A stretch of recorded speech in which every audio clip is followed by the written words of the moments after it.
Hi everyone, my name is Hasni Leo, and I'd like to talk to you about something that most people choose not to talk about: the failure of success. I'll start with my story.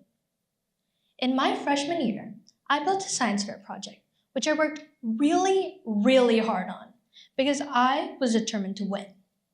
And I did win. I won two honorable awards and one national recognition. And this was exactly where I got trapped. Winning that first science fair felt incredible. At that point, I genuinely believed that I'd figured it out, that I'd cracked the code.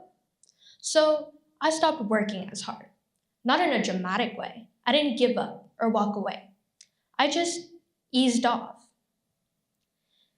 There's a pattern that researchers who study peak performance in athletes, scientists, and entrepreneurs keep seeing. They call it the success trap: early wins that create a false ceiling. Your mind tells you that you've done enough, that you've already arrived, and that makes you stop pushing as hard. Now, why is that important? Well, that push is exactly what you need. After that first science fair, when I failed, or after I won, I failed the second time. I didn't win. And when I'm standing there, having lost, having been a champion the year before, the question isn't why did I fail? It's how is this even possible? Well, that question turned out to be far more useful than the win ever was. Around that time, I came across a quote about swans. It was a very simple idea.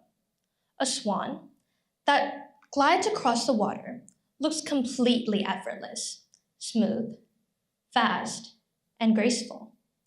But what you don't see is that that swan underneath, it's paddling constantly just to stay afloat. And that's a pretty good description of what success actually looks like. People who achieve remarkable things appear to have it easy because they look like that everything is so easy for them, their bio looks impressive, their launch looks clean. But what you don't see is the work underneath.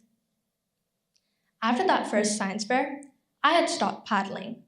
I was still in the water, but I wasn't pushing myself as hard anymore. And it took losing to make me realize that that swan, it never stops paddling, not even after a win. And that's the thing about obsession, real obsession, that I hadn't understood then. It's not about the result, it's about the drive that keeps you going even when the result is already good. After that, I signed up for as many competitions as I could, not out of desperation, but out of curiosity. I wanted to find out what I was missing, why I couldn't win. And the fastest way for me to keep doing that was to keep competing, keep improving, and keep getting feedback. Some I won, and some I didn't. But every single one taught me something that the trophy never would have. My project got better, the research deepened, and the prototype became something real, something that if it reached enough people, could genuinely matter. That paddling that kept me afloat was the greatest thing that could have ever happened to me. Now, if you look at my record right now, it probably looks clean. Awards, championships, and a working prototype. Research that I hope will one day help thousands of people across the world. But what that record doesn't show is every single time I lost.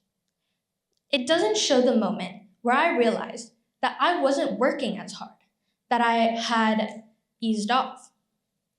We tend to only see the surface of other people's work, and that makes it easy for us to assume that they have it easy, that they have some advantage that we don't.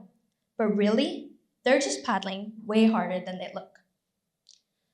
So, whatever you're working on, whatever problem that keeps you awake at night, whatever idea you can't let go of, don't mistake a win for a permission to ease up. But don't mistake a loss for a reason to stop. Thank you.